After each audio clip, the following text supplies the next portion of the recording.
movie, ito ay isang American slasher film na directed by David Gordon Green. Mula noong 1978, after 40 years, nagbabalik tong Halloween movie na to. At si Laurie Strode at si Michael Myers magtatapat ulit dahil si Michael Myers ay babalik ng Haddonfield, Illinois at doon papatay siya ulit. Kaya to sa movie na to, ano nga bang mangyayari kung mapapatay ba ni Laurie Strode si Michael Myers?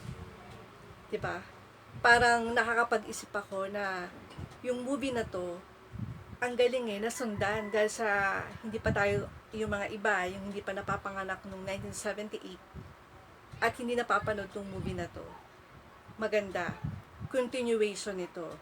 Kaya eto si Michael Myers, abangan natin kung ipapakita na yung mukha niya dahil eto, meron siyang maskara dito na yun ang ginagamit niya pag pumapatay siya. Yung mga iba, nagtatanong, ano nga bang story nito? So, ito guys, bibigyan ko kayo ng idea.